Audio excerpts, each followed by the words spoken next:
Hey, good afternoon, everybody. Thank you for joining us for this afternoon's Mission Capability Area session on space superiority, a subject that until recently we really couldn't talk much about. But before I turn the floor over to our esteemed panelists, let me briefly introduce them. First, Mr. Stu Eberhardt is the Senior Director for Global Sales and Marketing, Satellites, Space, and Launch Defense, and for Space and Security at the Boeing Corporation. He's a retired Air Force officer and was previously a program manager for Boeing Phantom Works.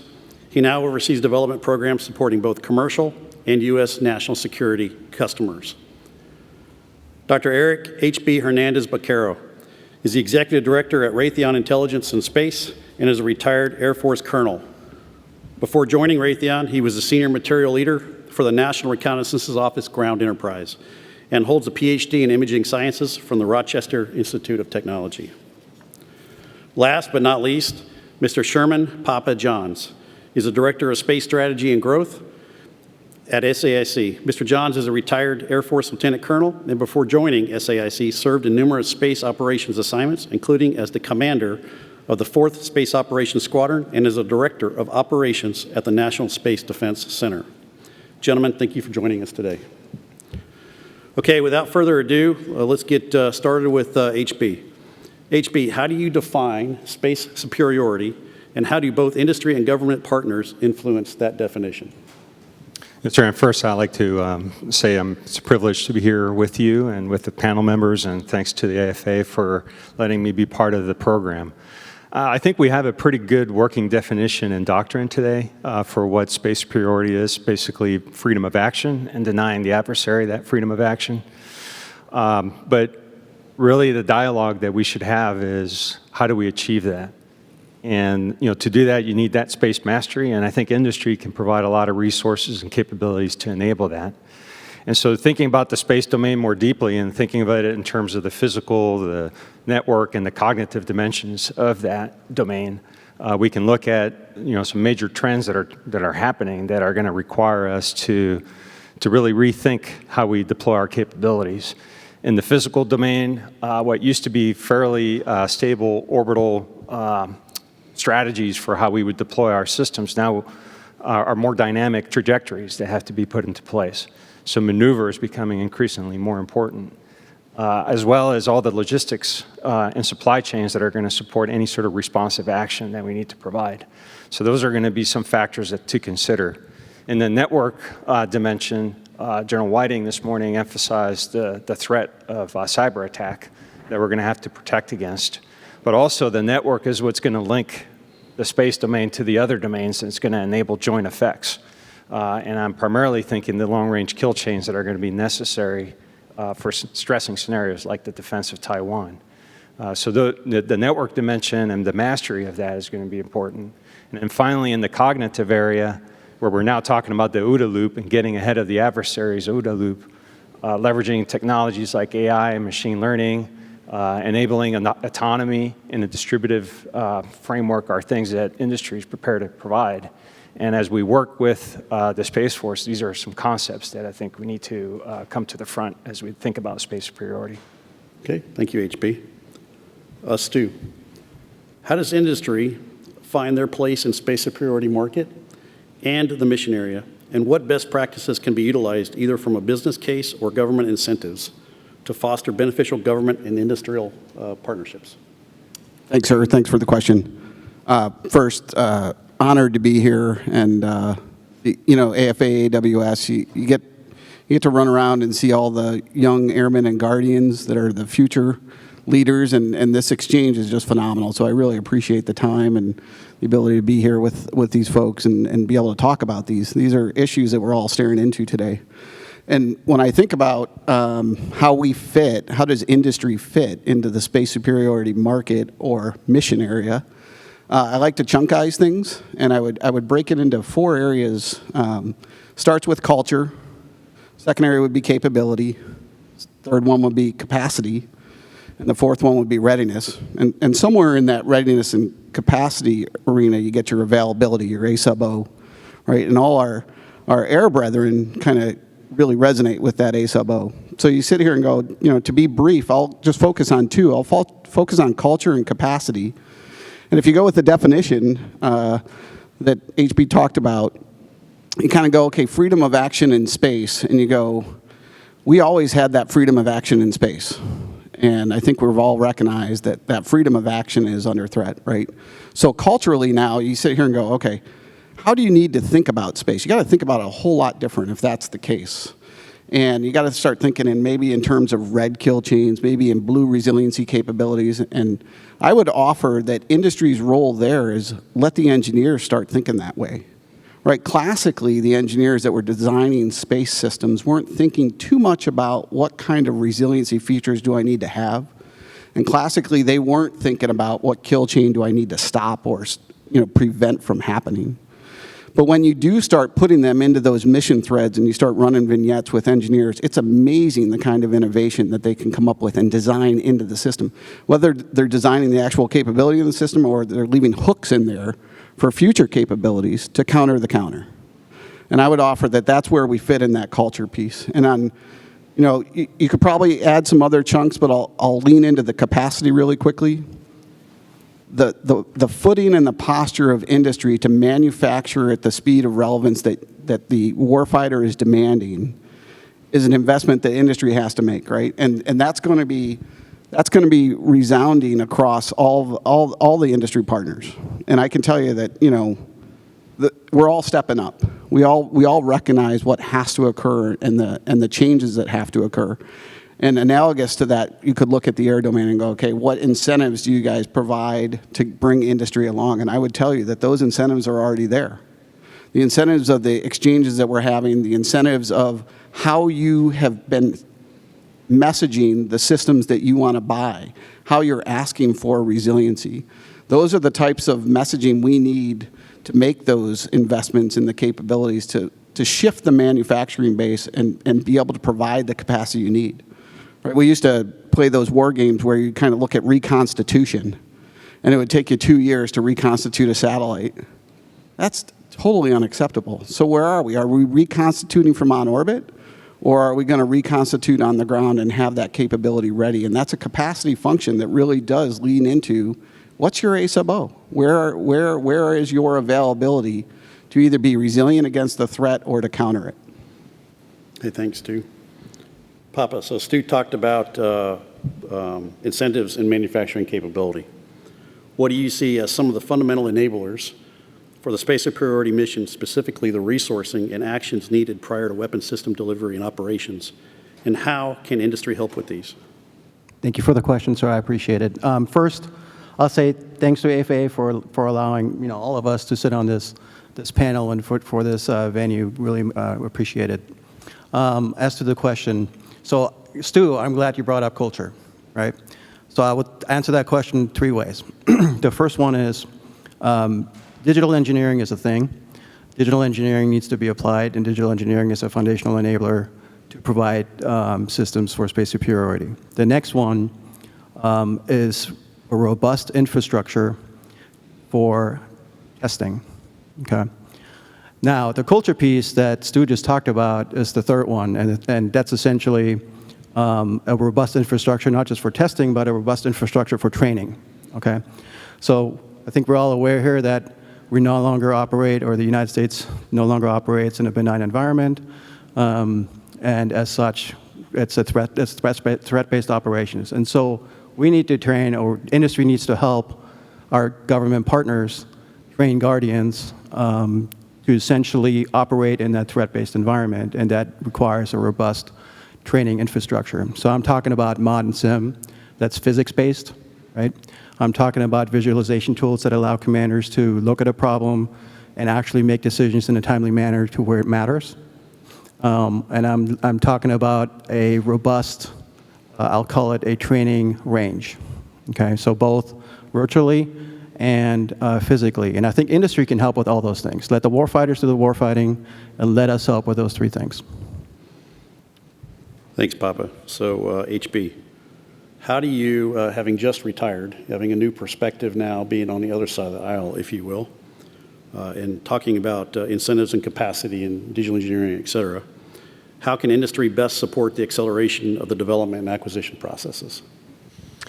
Yeah, and I think some of the processes Stu was talking about and Papa was talking about are definitely key. This whole investment in digital engineering is critical for us to accelerate the way we bring solutions to the fight. In just the short time I've been in the industry, I've been pleased to see there's been a lot of energy applied to really learning that craft, which is very different than how we used to do system engineering. When you couple that with agile processes that are designed to deliver modern software, that really is what we need to be able to leverage to bring, the digital revolution to bear against these problems. The live virtual constructive environments, the modeling and sim, I think that's also key.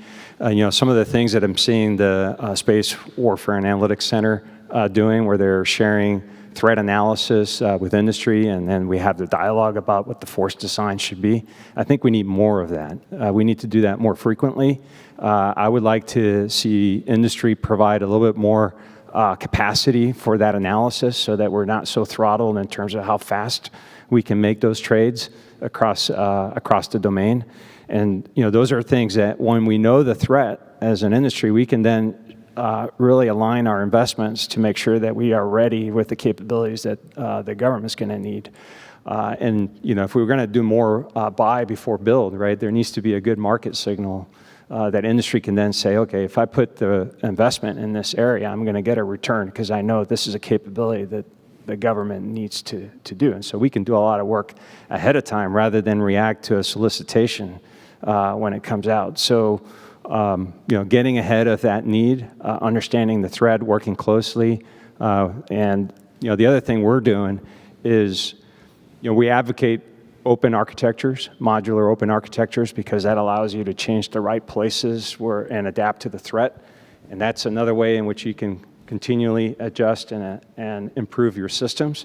On the flip side, I think it's not a panacea. We're never going to get to a pure plug and play where I can just bring my box, it goes in and it does what it needs to do. So we need to have a really good understanding of how the various capabilities that we provide play into the overall system of systems. And so what we're doing, at least in our case, we're looking to expand the number of offerings so that we can cover the whole system architecture that's needed for space, all the way from sensors to the spacecraft, through the transport and into the ground and in the processing. That way we know the government is going to not buy a fully integrated system, right? We got that. But at least we know, okay, when we design each piece, we know it's going to, what its contribution is going to be into that architecture. Thanks, HP. So to get after some of these capabilities you guys are talking about, we really need partnerships. So for Papa, what barriers to entry exist that the government can help remove to aid industry in delivering space superiority capabilities? Okay, I'm going to talk about one. So thank you for the question, sir. And I think we've all heard this one before, and it's classification. Okay. I will say though that I've been with industry for 3 years or so, and in that time I've seen sort of warp drive advancements when it comes to sharing information with industry. So kudos to the government on that. Absolutely. But there's still work to be done, I think. And so completely understand the need for classification, but in order to help out industry, obviously bring down some of that to the lowest level that you can possibly get it to, and then obviously share that sort of information often and early. And like I said, recently, industry has seen that this has worked really well, and I would say to continue to do exactly that. Thanks, Papa. For Stu, so Papa brought up the classification problems that we have often with space superiority, and you've been talking about the partnerships. Are there any specific technical areas, for example, manufacturing capabilities or technologies that need to be maintained within the U.S. to enable the best industry support to U.S. space superiority?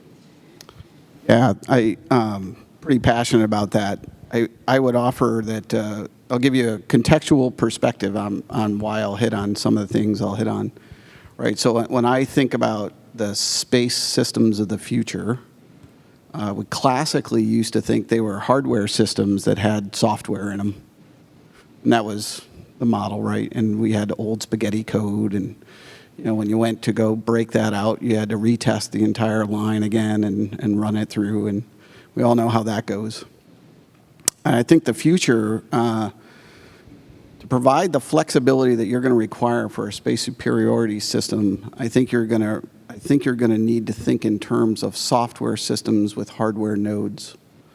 And when you start going down that road and you start thinking through the flexibility of applications and what you can change and what functionality can you adjust on the fly of a given system that, oh, by the way, archaically we left up in space instead of bringing it home, right? It's there. You can't go get it. You have to have that flexibility. So if you start thinking that way, you start going, okay, well, now I've opened myself up to a lot of interesting threats and vulnerabilities in and around cyber.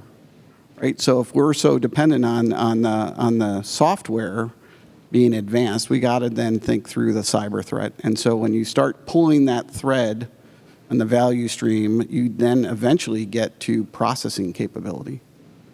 And you need that zero trust capability. In-house, needs to be in U.S. borders. I think that's something that we really need to focus on. We need to focus on being able to do FPGAs and ASICs on our soil. If you want to get to zero trust, and I get zero trust, right? It's kind of it's perfection, but I might achieve excellence while I'm trying to get to perfection, right? And we probably won't get there with any kind of zero trust capability.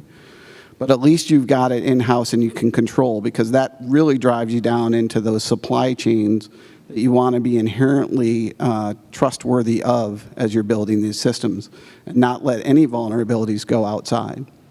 So I think that's one capability that we really need to focus on and have a little national conversation around it, because it's a big deal.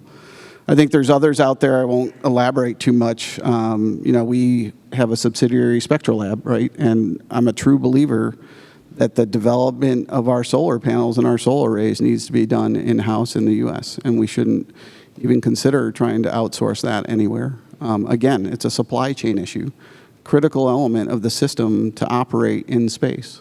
And so as you pull that thread, you can kind of see the theme, right? These are all critical things as we think through what's required for these to operate, and you start drilling down into those technologies and you start getting down to the lowest levels, and you can start seeing, hey, these are the supply chains we all need to be focused on, and we need to be making the capital investments to keep them in the U.S.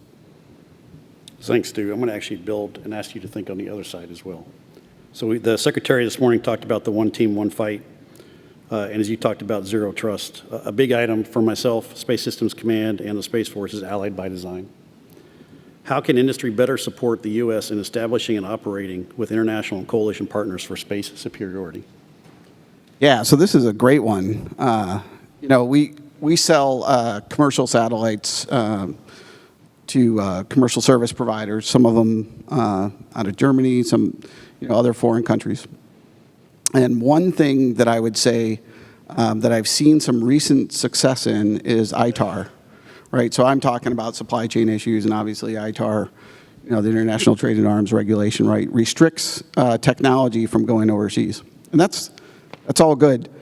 However, when you start talking about your allies and friends, and you want that similar coalition capability, right, you want to be able to work well with your allies and partners, right? Some of them want to actually buy U.S. systems, right? And I'll tell you, when we were working through the Boeing Defence Australia, we have an office down in Australia, and we were working with the Australian Defence Force on a SATCOM program called JP9102, right? Everybody's put their bids in for the SATCOM system. I saw huge success and advancements in the government's response in helping us to justify why we could sell what we were selling to the Australians. Number one, they're an ally. Number two, you're not actually, right, you're delivering the technology into space. And number three, a lot of the technologies that we were selling were actually commercially available technologies. It's just that wasn't well understood. And the government opened the door for us and said, hey, you guys have to make the case. We'll help open the door for you to make the case on why is this not ITAR restricted. And we were able to go in and work through all the demands that ITAR require from you. that partnership that came out of Deanna Ryle's office, actually for you, sir, that partnership was great. And I know she helped all the folks that were working through those challenges. And that is part of the role and responsibility that she's taken on, is to do that. Huge benefit to the industry to have the government in partnership and working through ITAR, like the regulations, to get that capability into our allies' hands. I think it'll be game changing. The more we kind of exercise that process, I think the better it'll get. Thanks, Stu. So for the audience here, in about 2 or 3 minutes, we're going to open up to your questions. So if you want to be thinking about your questions, there's a microphone right there in the middle. So I'm going to go over to HB. You talked a little bit about the commercial services, how that market's kind of maturing. You and Papa both did. What do you see as the capabilities that industry should be investing in today to support the market needs of tomorrow? Do you see on-orbit servicing as one of those? Do you see it data as a service? What are you seeing? Yeah, there's that talks to not only technology but the business model, right, that we're going to be providing capabilities on. And so I think that's important to consider, because I do think that there are some inhibitors when it comes to the business model that's not allowing us to take advantage of some of these commercial technologies. And whether it's data as a service, and you talk about software being kind of the dominant element of this, when you look at the capital investment that's happening in the commercial world on software, digital technology, artificial intelligence, machine learning, modeling and simulation, autonomy for vehicles and 5G networking. I mean, it's just huge capital, right, that's going into commercial for that. And when you look at the value that warrants the investment that commercial puts into these technologies, it's because there's scale and you're able to pay as a service. But when you look at the way we're selling these sort of technologies in the government, we're not doing it that way. In fact, sometimes we're even reticent to even take on a license. There seems to be kind of this mental model that I should just be able to buy an app with a 2-pizza team. And some apps you can, right? And actually, I do think we want to be able to drive to a lot of capabilities where we can, in fact, just either buy COTS or have a 2-pizza team develop that, right? Using DevSecOps, those are all the right sort of objectives for some technology. But if we're talking about it, for instance, a distributed battle management and command control capability that's going to have to be resilient to threats and operate in a very dynamic environment and overwhelm the enemy's OODA loop, I don't think you're going to be able to plug and play that. And so there needs to be, this kind of business model in play. And then I think industry will respond accordingly. And it's going to be those investments in modeling and simulation that's going to enable really that high-end AI. And we're going to hear from Eric Schmidt in the keynote here after this. How do we accelerate AI? And I think that is one area that we're significantly undervaluing right now. And I'm not talking about the basic automation of current existing processes or even the pattern recognition kind of work. I'm talking about the AI that's going to drive to that sort of distributed autonomy that's going to massively increase the scale of operations that we can levy on the enemy. And I think there is an opportunity there, but we need to have a frank dialogue about the business model to enable that. Thanks, HB. So, Papa, what is industry's role in delivering space superiority services and products at speed? Okay, thanks for that, sir. So I'm still an operator at heart, right? So I'm going to speak through 3 things here, and one of those are very operationally, focused. The first one is, I'll say, processes, resources. The 3 are processes, resources, and sort of systems of systems, and I mean that in a different way. I'll get to that in a second. So the processes is essentially adopt modern approaches to delivering systems, right? And so what I'm talking about there, again, we can talk about digital engineering, specifically digital twins, right? And when we start talking about digital twins or models of systems, I'm talking about through the entirety of the life cycle of that system. And I think industry can help there, right? So I'm talking all the way from analysis to procurement to testing and training to operations and full circle back. So that's the first one. The second one is sort of I'll put on my old operator hat, right? It revolves around resourcing, okay? And so what I'm talking about there is industry partnering with the government on things that are support to warfighting, but are not warfighting, okay? So if I'm looking at an operational squadron, for example, that could be something like engineering services, training, those sorts of things that support that squadron, right? But it frees up the operators to actually do warfighting, to do mission analysis, to execute those things and then debrief afterwards. So that's the second one. And then the last one I'll mention is, so we've sort of touched on this one already. When I say systems of systems, I'm really talking about how can industry help the government sort of integrate the military piece into the bigger space domain. So I'm talking about all the stakeholders, right? So I'm talking about SDA, NASA, Space RCO, and we can keep going on the list. And I think industry's sort of unique there a little bit because we tend to have our tentacles everywhere, right? We have them in all those organizations, and I believe that industry can help when it comes to integrating into the bigger space domain. Thanks, Papa. So I'm going to ask one more question, and then I'm going to open it up to the audience. But I want to build upon what you just said and for Stu as well. So you talked about how we would be using commercial in a time of conflict. And there's been a discussion about blurred lines during conflict. When we were in Afghanistan, Iraq, it was very clear to tell what was Title 10, Title 50, what was commercial, what was allied, and we drew very bright lines between those lines. As we start going into the space fight and space superiority, there are those of a camp that says the government has to own all of the capability on orbit for space superiority. However, as we start having mixed constellations of both commercial, buy before you build, allied by design, et cetera, those lines are going to be very blurred about, is this a commercial asset, an allied asset, or is this a DoD asset? Given that blurred lines, how do you as developers propose that we should design the systems and the RFPs to enable you to be successful? Stu? Yeah, so assuming the blurred lines exist, right? Because there's obviously the government has a policy debate on their hands there on the use of commercial assets and what happens during the time of war. I would offer that I have a general agreement with the use of commercial assets for space superiority because I think it's space superiority in a much broader context. Going back to the original definition that you guys put out there, right? The freedom to operate in space.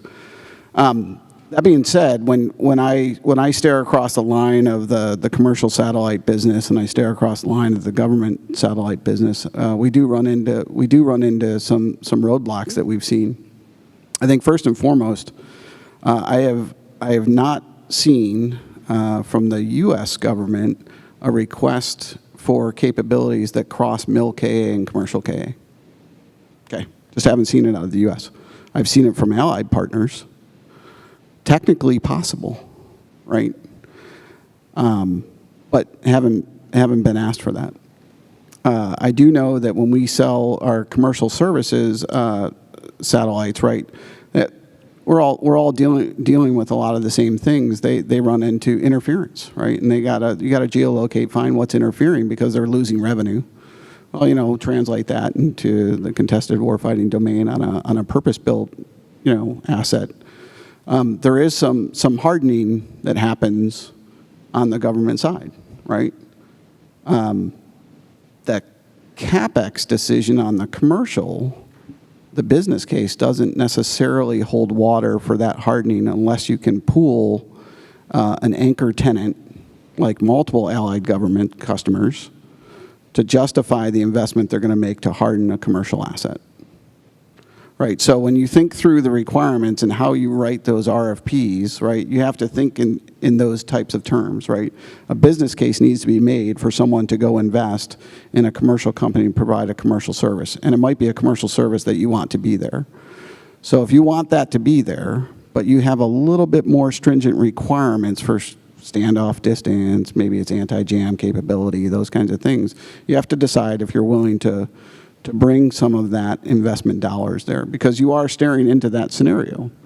And then on the flip side of that, you also got to look through the system of systems. I think there was a really great discussion by HB and Schramm here on exactly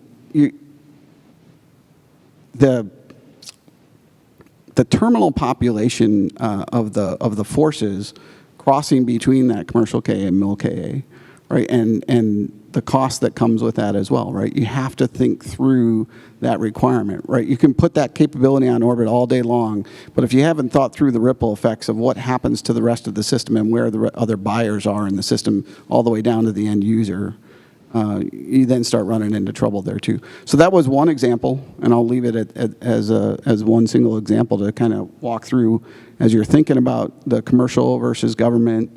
You do have to get down to what's the minimum viable product the warfighter needs to win the war, right? What do you need to win the war? It might be more than you think, but certainly when you're in peacetime, expand that capabilities all day long into the commercial market space, and then maybe even have some commercial backhaul that you're going to rely on during the war that you know isn't vulnerable.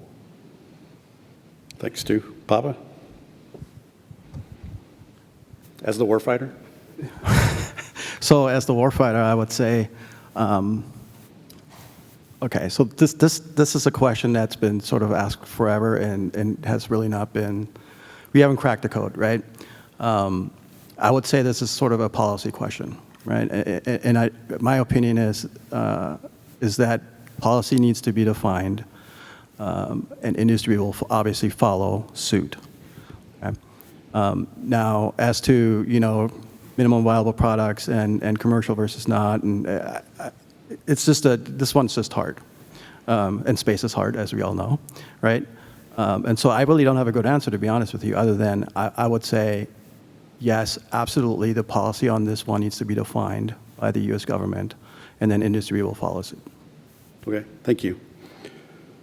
For HB, so we've seen a significant explosion in innovation across industry like we have not seen since the drive to the moon, and a renewed sense of energy within the U.S. population.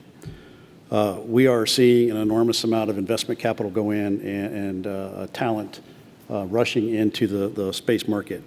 How do we continue from two big primes for you and for Stu, continue to grow these small businesses? How do we embrace the non-traditionals? But more importantly, the valley of death that they talked about this morning, how can we as the government, knowing how the budget process works, help bridge that valley of death? Yeah, that's a simple problem to fix, isn't it? But no, we are seeing these trends, and I think we have an opportunity, obviously, because I haven't seen this kind of energy around space in the just out there in the outside of defense that we're seeing now. So that's really good. And so one of the things that I've seen recently, as I've just recently joined industry, the typical defense model for how we do human resources and manage careers and all that is not really aligned to attracting and retaining the talent that we're talking about. And so it puts the onus on us really to think differently about how we do HR in our businesses, as well as thinking differently about how we partner with those non-traditional institutions. And we've got some good experiences recently where we've been providing some innovative solutions to the government and frankly leveraging the innovation that's coming out of these small non-traditional providers. And that's working pretty well. So we don't necessarily have to own that workforce, right? We just need to be able to establish those commercial relationships with them.